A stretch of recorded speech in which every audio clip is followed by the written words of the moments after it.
You've seen the viral clips, exotic cars, easy money, passive income. What you're not seeing in those clips is operators drowning in messages, breakdowns, and getting completely burnt out. I built a car rental business that cleared $150,000 a year and eventually cleared $150,000 a month, all while not cleaning cars, answering every message, and not running it full time. Because this business only works when you stop thinking like an owner and you start to think like an operator. In this video, I'm gonna break down the exact team structure that you can use to build your own car rental business without washing cars yourself and literally answering every message and being glued to your phone all day long. So let's get on over to my screen. So without wasting time, let's get right into it. So business roles and workflows, there is gonna be, I have this whole Miro board here, by the way. There's gonna be 5 essential roles when it comes to building out this team structure and this business structure so that you can work as least as possible. So the number one thing right here, as you can see, is going to be role number 1, which is getting a virtual assistant or admin contractor, which is essentially the brain of your operation. This is gonna replace a lot of your core responsibilities and tedious tasks that really are the ones that keep you glued to your phone. So number 1, virtual assistant or admin contractor. This is, you can hire a virtual assistant overseas. You can hire a virtual assistant in the US, whatever you want to do. Obviously, there's a language barrier sometimes, and those are all things to consider when you're hiring a virtual assistant, or you can contract an administrative person that's local to you if you want someone that's in closer quarters, essentially, and that can help you out right here. Now, when it comes to the core responsibilities, what are the core responsibilities that would keep you glued to a car rental business? That is going to be collecting information when someone calls in, right? So the first thing, when someone calls in and you've booked them on a vehicle, which this admin contractor or this virtual assistant can also take phone calls for you, right? So they go through the whole sales script, whatever you set up with them with, and then their responsibility is gonna be to collect information. The number one thing they're gonna collect is driver's license, insurance binders, and contact info. So when it comes to collecting driver's license, there is 2 different methods, and we're gonna go over that in this bottom section here as well. But essentially, you can have it sent via text, email, you can have it submitted online through a portal if you have a software or a CRM, and we'll go over that in the rest of this Miro board as well. They're gonna collect the driver's license. They're gonna make sure it's obviously valid. They're gonna make sure that it is the person that they are talking to. Then the next thing they're gonna ask for is the insurance binder. What's an insurance binder? An insurance binder is going to be, that has all the information about the person's insurance. So if you're doing exotic cars, you're gonna wanna have a requirement that they have full coverage insurance. What does full coverage insurance include? I'll go over that in the bottom section right here. But for now, the purpose of this, just collect all the information, right? So they're gonna ask for the insurance binder or the proof of insurance, preferably the insurance binder. You can get the insurance binder from the insurance provider directly. The next is gonna be the contact info, simple things, name, phone number, email, just different ways to get in contact with the guest. After everything is collected, now this is typically how the workflow will go if you're doing it by yourself, but if you have these processes dialed in, this is something that you can easily guide a virtual assistant or an administrative contractor to do. That's gonna lead us down to the next portion of this. That's gonna be to call insurance companies to verify the insurance, or my favorite method, using a verification software. What do you need to verify when it comes to insurance, or what should your virtual assistant verify when it comes to insurance? You literally don't have to do this. The number one thing is gonna be verifying liability, right? The number one thing you're going to wanna do is verify liability coverage. This is a legal must-have. So if you're only insured for off-trip insurance, even if you have on-trip insurance, you don't want your liability bleeding over to the customer, because over time, that's not gonna fare well with insurance companies. It's gonna get you kicked off the policy if you're not running it correctly. And it's also going to run up your premium if you keep using your own liability insurance, if you even have it available to you. So you're going to look for liability coverage limits. You can decide what you want those to be based on your risk assessment and based on how much exposure you can actually afford within your business. The next thing you're gonna wanna have them verify is comprehensive coverage. Now, comprehensive and collision fall under the same umbrella. Essentially, they are going to cover your vehicle when it's out on a rental during damage. So if you are using a client's personal insurance, you're gonna wanna make sure that they have the liability coverage. You're gonna make sure they have comprehensive and collision. They are 2 separate items and they are for different purposes. One is what it sounds like, collision. Comprehensive when it's parked, if it gets stolen, someone breaks into the car, they hit a deer, whatever. Sometimes they fall under different categories within comprehensive and collision. So you want to make sure that they have both. This is more for exotic vehicles, right? You can, if you're doing private rentals on economy cars, you may also want these types of coverages just because you don't want to come out of pocket for anything, right? You don't want to be liable. So there's a thing called the Graves Amendment as well. I did not add that in here. Graves Amendment is something that was passed back in about 2005. And what it is that it holds you, the rental company, indemnified to anything that happens through your renter's activity. So if your renter crashes the car, whatever they do, technically you cannot be sued. The only time you can be sued during Graves Amendment is due to your negligence, right? So if you didn't service brakes, tires, and that is the cause of an accident, then Graves Amendment does not apply to you. But there's other coverages you may want to look for. Just because someone has liability, comprehensive, and collision does not mean that you can just let them run free, because at the end of the day, it's your asset. Even if you have the commercial coverage available to you that is on rental coverage, you do not want to come out of pocket for other coverages if something happens, and you cannot sue your guests because they are judgment proof or whatever it may be. So other coverages that your virtual assistant needs to verify are things like uninsured motorist, property damage, bodily injury limits. Those are all things to consider when you have a system created for your virtual assistants to verify coverages. Now, there is also a verification software.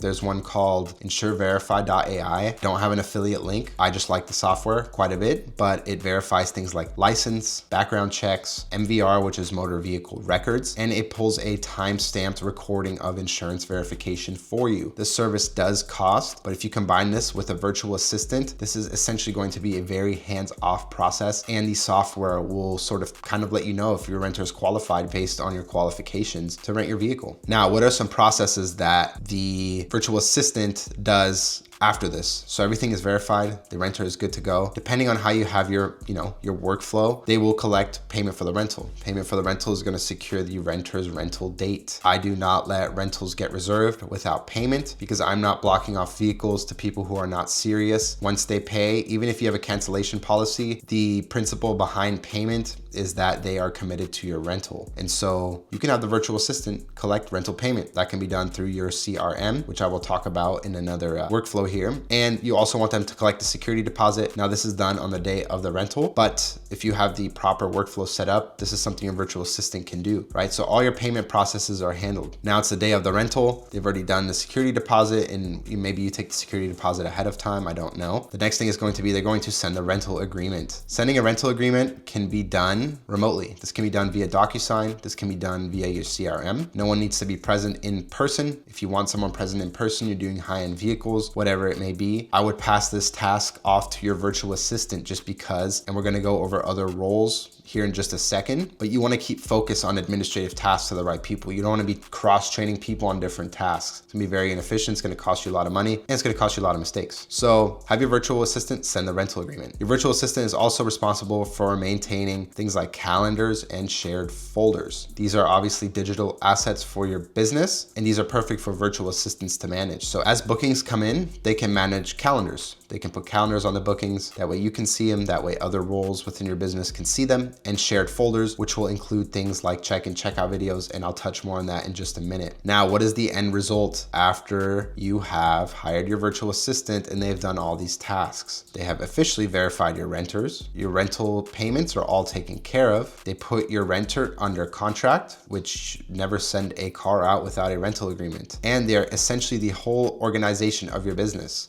organization. You can get virtual assistants very, very cheap and cost efficient. Admin contractors are going to be more expensive. My recommendation, if you are doing exotic cars, you might want to go with an admin contractor versus a virtual assistant, unless you find a really good virtual assistant, because your security checks need to be a little bit more stringent when it comes to exotic vehicles, because there is more liability and insurance is not as easy to navigate. But essentially, it brings you back down here. So we've got this whole kind of leg going on for the virtual assistant, and they've literally handled everything for you as far as organization and all of the paperwork. Now, what's role number 2? Mobile detailer. Why do you want to choose a mobile detailer? You can say, well, I can pay someone to wash these cars. You can. But if you find a good mobile detailer for cheap, or you can find a car wash nearby that has employees that will run and pick up cars. We used to have one near our office. They offered to pick up the cars for free because we spend literally thousands of dollars with them a month to wash cars, right? What's the benefit to having a mobile detailer? Well, you pay them per job. Paying them per job is huge. You're not reliant on hourly. What happens is when you have hourly employees, especially when it comes to car washing, depending on your fleet size, they're either gonna complain that they're working too much, they're gonna complain that they're working too little. There's always some sort of complaining going on when you have them doing every single task. And so the best thing to do is pay them per job. You know, it's a fixed cost. You know exactly how much per rental it's going to cost you. When you have an employee by hour, if there is traffic, if there is any unforeseen circumstances, that car wash can cost you anywhere from 1 to 2 to more hours. You don't know. You don't know if they're screwing around. You don't really know what's happening. And so it's better just to pay someone per job to wash your cars. And so mobile detailers are great, or finding a car wash near you that is willing to come pick up the cars for you if you're washing them in batches and if you spend enough money with them. Well, they are a vendor. Why are vendors important? Vendors are important because they're not your employees. You are not responsible for them. You're not responsible for what happens to them. If they screw up, you can hold them accountable. So this is why I favor outsourcing different roles, because it's really not under your control. You actually have someone to blame. Rule of thumb is kind of when it's your employee and they screw up, it's on you. You got to take the accountability. What did you do wrong that caused your employee to mess up in the first place? Also, when it comes to vendors, you don't have to manage vendors. They manage themselves. They're their own business. They're in business to make money. And so your management is really hands off. You will call your mobile detailer, say I have X amount of cars to wash in X amount of time. They will come, they will do it, pay them by the job. You know exactly how much it's going to cost, and you have a lot less headache when it comes to vendors. Their role is going to be to clean vehicles after return and at storage. So as soon as vehicles come back from a rental, they should be cleaned. This is going to set you up for last minute rentals, whether you're doing economy cars, exotic cars, Turo, private rentals, whatever it is. Having shorter turnaround times is very, very beneficial because it's going to get you a lot more bookings. As soon as the cars are cleaned after a return, they can go out right away. You can have 1 hour turnaround times. If you get a last minute booking late at night or whatever it may be, you are not going to have to scramble to figure out and have your other employee, which I will go over in the next role, scramble to go clean the car, right? And so they come to your location at storage, they either come pick it up or they do it on site, and everything is cleaned as soon as it comes back, and it's gonna be ready for a new rental, which means more money in your pocket. What else should you have a mobile detailer do? They'll give you a custom fee for this. Good rule of thumb is you can have them do timestamped photos and timestamped videos, depending what for, right? So if we're doing timestamped photos, this is most likely going to be for Turo. Why do you want timestamped photos? Turo requires timestamped photos because they require you to submit photos 24 hours before rental starts and 24 hours after rental ends for any submission of evidence pre and post trip. What can happen here? They can take the timestamp photos and they can send them directly to your virtual assistant. Your virtual assistant can upload the photos on Turo. The only thing here is because there is a 24-hour turnaround window, you are going to have it set up in a way. This is if you do this exact structure. Obviously, this structure is moldable and you can change different things about it. I'm just giving you a general example. Once you kind of have a high caliber operation that requires a lot of time and a lot of labor and a lot of different moving parts, this is the ideal setup. So you would have your mobile detailer coming every day. Maybe one day they're washing 1 car, maybe one day they're washing 10 cars. But if you have them coming every day, you're gonna have your timestamp photos within 24 hours. Same thing with the timestamp videos. So when people are picking up from your home location and they're taking timestamped videos, they can send them directly to your virtual assistant. Now your virtual assistant can organize all of this data and you have everything on hand that you need in case someone calls and books with your virtual assistant for the last minute and they want the car in 30 minutes. Everything's been verified. The car is already clean. You already have the evidence. You have remote unlock and locking mechanisms, which I will go over in just a second as well. And they can just go ahead and pick up the car. It's going to give you a competitive advantage over your competitors. A lot of your competitors are owner operators and they're going to take forever to do all of these tasks. So they might get a phone call. Someone wants a car in an hour. They say, oh, I can't get this car to you for the next 3 to 4 to 5 hours. You might be the reason that they go with you. So even if you close just a couple more rentals due to your systems and you spend a little bit more money on these parts, first of all, you're getting your time back. Second of all, you are going to have a competitive advantage, which in the end might allow you to make more money. So what are kind of the rules when it comes to why you should hire a mobile detailer? Well, you're never gonna clean. You're never gonna do payroll because you're not paying them on payroll. You don't have to process payroll. You pay them per task, right? They invoice you like a business. You don't have to create schedules. A big pain in the butt when it comes to employees is creating schedules. You have to figure out schedules that work between multiple employees employees because your employee is not going to be working 24 hours, 7 days a week. Just not going to happen. So you're either going to have multiple employees, you're going to have to step in. And what that means is you're going to have to create schedules. They're going to want days off. They are going to want more hours. They're going to want less hours. And they're going to have all of these sort of quirks that come with scheduling. And scheduling is a big factor because at the end of the day, when you have multiple employees, your bottom line is going to come down partially to scheduling. You don't want employees burnt out. You don't want employees having too many hours. You don't want employees having too little hours. And it becomes a process that you literally have to cater every week because employees have lives and they have things to do. And so creating schedules around those lives, it sucks. So no schedules. Your detailer is a business, they have their hours of operation, and that's when they're gonna work. There's no emotional attachment. If you don't like your mobile detailer, they screw up, you can sue them, you can tell them to piss off, it doesn't matter. There is no emotional attachment, there's no I need a day off, I need this. There's no feeling bad for them for any particular reason because they are a business at the end of the day and they will take care of their own things. They will take care of their own employees. It's on demand only. If you're having a slow week, you are having a slow month, you don't have to find random tasks for your employees to do to pay them. You only pay them when you need them. This is why on demand is very beautiful because when it comes to employees, they are not on demand. They're going to want work. If you want full dedication from employees, they're gonna want hours. If you don't have the hours, you're not gonna have fully dedicated employees. It's gonna make it very hard to operate your business. You're going to be working quite a bit. Now, what's role number 3? This is something you can't outsource to virtual assistants. This is something you cannot outsource to mobile detailers. This is gonna be runners and local supports. Basically, when you need to get a car from point A to point B, whether that's refueling, whether that is doing deliveries, whether that is going from one mechanic to the other, or taking the car from home location to the mechanic, or taking it to a client or picking it up from a client, you're going to want runners and local support. You can contract these out. You can pay them by task, right? So you pay them here by task, and it's gonna be kind of the same idea. They have the understanding it's a 1099 position. They work when they're available. You can have like 5, 6, 7 of these on call. You know, you'll figure it out over time. What's more beneficial to you, how many you have, how many you want working. But there's always people looking to make an extra buck near you, and this is a great way to do it. And you can batch these, right? You can have your virtual assistant communicate with your local runners, and they can schedule when they need them, what days they need them, what hours they need them, and making it most efficient for you. What do they handle? They're gonna drop off the cars to your clients. You don't wanna have to go drive to your office, or if it's at your home location, take the car 20 minutes, sit in traffic, catch an Uber back. It's just an incredible waste of time. You're worth way more than that, right? So you have them handle drop-offs to the clients. You have them do timestamp photos and videos. When there are deliveries, you should do those at the location that the car is being received to. You should not be doing these at the home location, letting a day pass by, then delivering the car, because you're already paying someone, your runner, your local support, to deliver the car.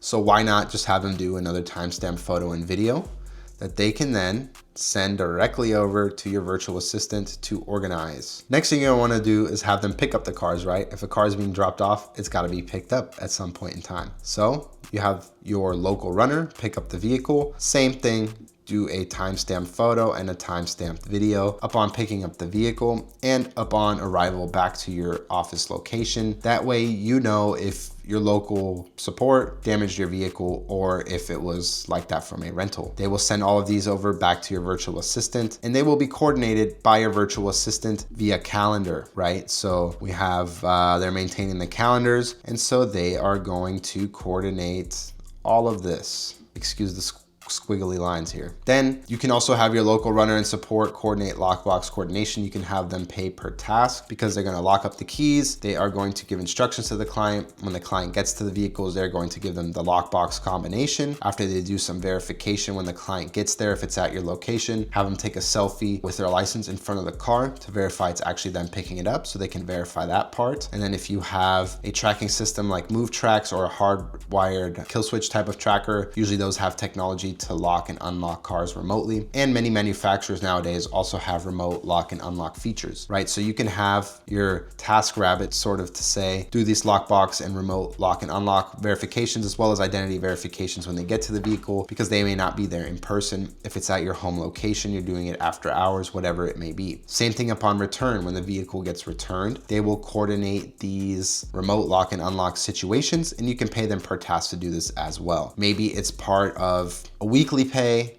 Maybe you paying them per task. I don't know, maybe you pay them $5 to do this process. It takes them 2 minutes to do, and they can do it from anywhere. Rule number 4, this is your silent team member, which is technology. This is a big one. Technology is replacing a lot of hands-on roles in many different industries. Replacing employees. Why do you want to replace employees? It's a double-edged sword, right? You want to give people employment. You don't want technology to take over because technology is kind of taking over the world, but you also don't really want employees, and I'll tell you why. My most expensive mistakes in my car rental business came from employees. I had employees give the cars to unauthorized renters.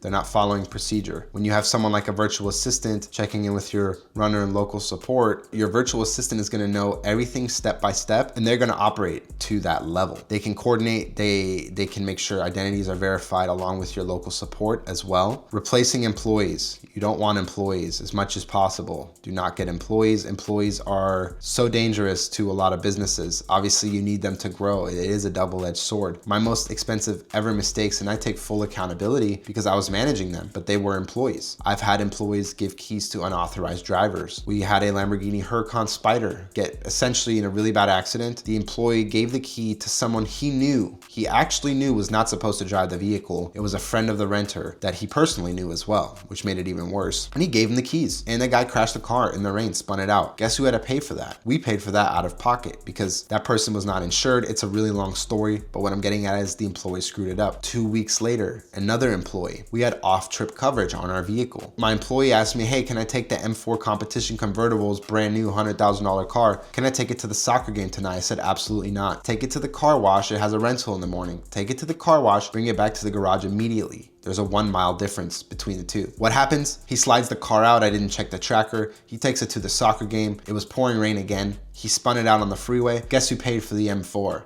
It was me. We only had off-trip coverage on the car. It was not insured to be taken to a soccer game. The off-trip coverage insurances, you have certain trackers in them. They track this data. So when you have employees, they're doing stuff like this. So if you can replace that with technology, the more, the merrier. I'm not saying all employees are bad. I'm saying as a manager, you will learn how to manage employees. You will screw up and they will screw up on your watch, okay? What are some required tools from technology? It's gonna be things like Lockbox, remote lock and unlock. So if you have the hardwired trackers or using softwares for your particular vehicle, like Mercedes Me Connect, even Lamborghini has it, whatever it is, you can use the softwares. They cost per software, per vehicle manufacturer, but at the end of the day, they're gonna save you so much time, so much headache. They're gonna give you much more availability. You're not gonna have employees get an excuse to go drive the Lamborghini around, right? And then what are some other forms of technology to help hold you accountable? It's gonna be things like shared cloud folders. This is gonna be for your virtual assistants to view. You're gonna see a lot of lines on this. I know it's gonna be a little confusing here, but you're gonna have shared cloud folders managed by your virtual assistants. So when local support and mobile detailer are uploading things to your drive or giving it to your virtual assistant, it's all managed in one place. They're gonna make sure that everything is good to go, and you can obviously review this stuff as well. Next is gonna be simple CRM and spreadsheets, which essentially is your CRMs like go high level. You can build out to customize basically like a car rental software, or you may have a car rental software already. These are rather pricey for a good one, but they can be worth the investment as you scale. Who can manage these simple CRMs and spreadsheets since they're already handling customer communication, and since they are already doing all of your paperwork and organization, it's gonna be your virtual assistants once again. These are gonna be tools, again, just like the shared cloud folder that can have data inputted by your local support or your mobile detailers should they be necessary, right? Everything ties back together. This looks terrible with all these lines all over the place, but hopefully as we've been explaining everything step by step, it's making sense to you. Then there's gonna be communication software. Do you want your phone line getting blasted with text messages in group chats? No, you do not. You want communication software. There are things like Slack. You can use WhatsApp, whatever it is, something that you can put on D&D, something that everyone's going to have access to where you can overlook everything. So your communication software, your local runner is gonna be in there. Your communication software, your mobile detailer is going to be in there. Your communication software, your virtual assistant is going to be in there. So when your virtual assistant is tasking your mobile detailer, hey, we need these cars washed today, please. And you can have your virtual assistant talking to your runner and local support, right? You can have them coordinating pickups and drop-offs. You know exactly what's going on because it's in the communication software. The beautiful part about it is that your virtual assistant can do all of this communication. All of these first 3 roles can all communicate between each other, and you can overlook everything. If you want to butt in, you can butt in. If you don't want to be disturbed, you don't have to be disturbed. Technology is leverage. This is huge. Again, I already explained it, but technology is going to give you an upper hand because it's cost efficient. It does not really make mistakes unless it's glitching out and you can't use it, but it's not going to mess things up for you, and it's going to keep everything in check, everything intact. It's going to make sure that your contractors and your vendors, your virtual assistants, everybody is doing what they are supposed to be doing, and it's just going to save you a lot of time, money, effort, and essentially tears, because when your employees screw up, they have leverage over you, right?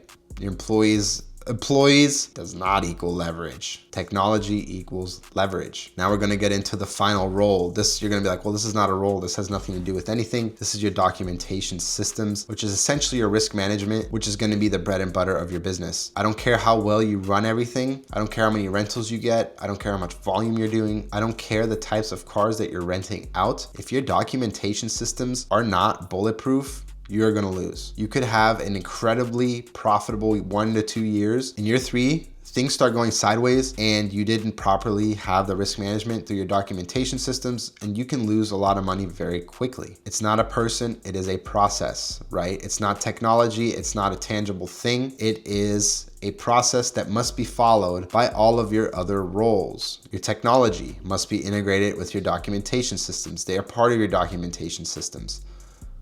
So for example, Google Drive is the technology. The documentation might be uploading photos to the Google Drive or rental software, whatever it is, right? Technology integrated with the type of documentation, because documentation is not going to do itself. The documentation is going to be by your runner or local support. Your documentation is going to be by your mobile detailer. Your documentation is going to be by your virtual assistant. Documentation systems are supported by the technology and by your other roles. What does every rental require in forms of documentation? Check out video. Everything in parentheses means everything. Gas cap, sunroof, under the car, front bumper if it's a low car, tires, rims, under the hood. The rule of thumb is, especially for Turo, but even private rentals, if there is no evidence before something happens, then it's a no-go. If you claim something and you don't have evidence that it looked like that beforehand, you are not getting paid for it.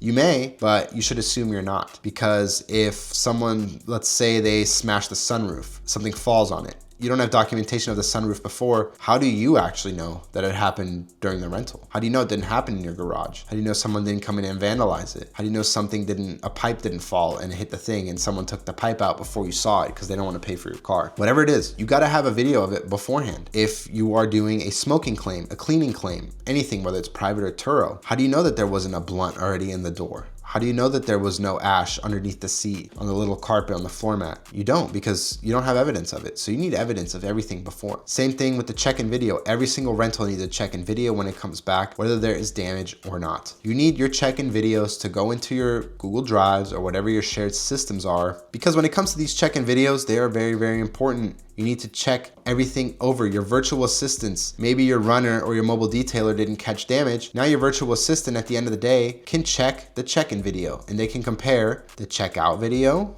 and the check-in video from each rental in detail and make sure there is no damage missed. It's worth the extra cost to pay them to do this. Another documentation, this is part of your check-in checkout process, is going to be dash photos, which includes mileage and gas. How can you charge someone for mileage when you don't know the starting mileage? You can say, oh, it came back from this last rental at this mileage, and it went to the car wash and it went to the shop in between, or my employee screwed around and took it for a spin, and now I'm going to charge you this mileage based on my assumptions. That is not going to work. If they charge back, you have no evidence to support why you're charging them for mileage. So you need mileage. It's also going to help save you arguments. People will argue mileage like no other.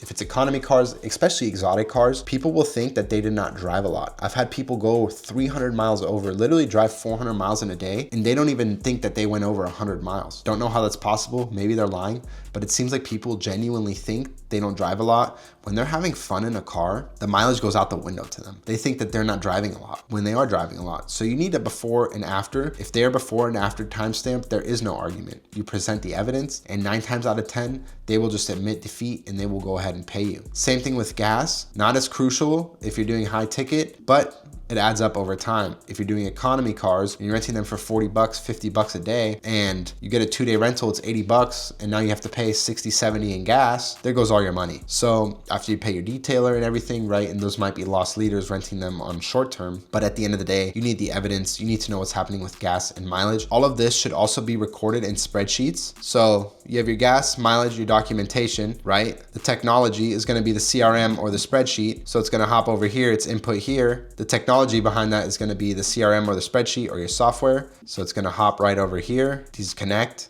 And then who's looking at your technology and your software? It's gonna be your virtual assistant. So they can check everything to make sure mileage is lined up, to make sure that your runner and local support didn't go take a detour in your Lamborghini to go get lunch or dinner or whatever it is. That's gonna add a lot of extra risk to your business. That way they can analyze and they can say, they can then message you on the messaging channel right here on the communication software. And they can say, well, sir, there is mileage missing that should not be missing. Either it did not get charged or your detailer or your local support is screwing around. So you can catch those things from happening, right? This is all gonna be in your shared folders, CRM and software. We kind of already covered this, but this is again the documentation process. So all of these documentations, everything has to be recorded somewhere. Everything needs to be documented, and everything that is documented needs to go to a folder, a software, a CRM, a spreadsheet. It's got to end up somewhere. It doesn't just stay on someone's phone just for you to maybe not receive the documentation that you need when you need it. It needs to immediately go to one of these. What is the purpose? Kind of already went over the purposes, but one of the things is damage disputes, right? If you don't have before evidence and you don't have after evidence, or you're missing one or the other, you cannot dispute it. It needs to be timestamped. Insurance claims is a big one. This goes to damage disputes. You might have smaller damage disputes with your guest that you resolve directly, and that's okay. That's when you're gonna have damage disputes with your guest. Now you have insurance claims. Insurance love to deny claims. Insurance doesn't wanna pay out. If they can deny a claim, they will. So if you don't have before evidence, that is perfect for insurance. Chef's kiss for them. Yes, we get to deny them. Turo loves this. Turo will literally, you can have the whole dashboard of your car ripped out. If you don't have a before photo of the dashboard, denial. They love it. Insurance companies and Turo love you if you don't document everything. So you are not their friend. You should hate them, but you should know how to work them. So make sure you have before and after for everything, right? Deposit justification, meaning maybe you have a security deposit and you have to keep fees for cleaning or smoking or mileage or gas. So why do you get to keep that? You have deposit justification. You get to keep it because everything is documented, right? You have it all in your systems. Why did you not refund me my $1,000? Well, you actually went over $1,200 in miles. I need to charge you more. Well, that's not true. Yeah, it is. I have it right here, timestamped, mileage, right? Always. Damage. I didn't curb that rim. It was like that when I got the car. Really? I have timestamped photos that shows otherwise. Deposit justification, you get to keep the deposit, whatever you want. What it comes down to is you're always going to win. Notice a trend here. Everything with documentation turns into an argument. I didn't go over miles. I filled the gas. I didn't get a full tank of gas. I didn't curb the rim. I didn't damage the sunroof. Insurance. It wasn't like that before. Do you have evidence? Are you committing insurance fraud? Are you trying to claim stuff that wasn't the way it was before? We're gonna deny this on the basis of fraud. They love throwing the word fraud around. They love throwing the word special investigations around. The more documentation you have, the better. Police reports, damage, miles, whatever it is, it's always best, especially with insurance companies. Again, they love throwing fraud around, even if you're not committing fraud. It's just a basis of denial. That doesn't mean you're going to jail, but in their internal system, they're gonna say, oh yeah, this is fraudulent denial.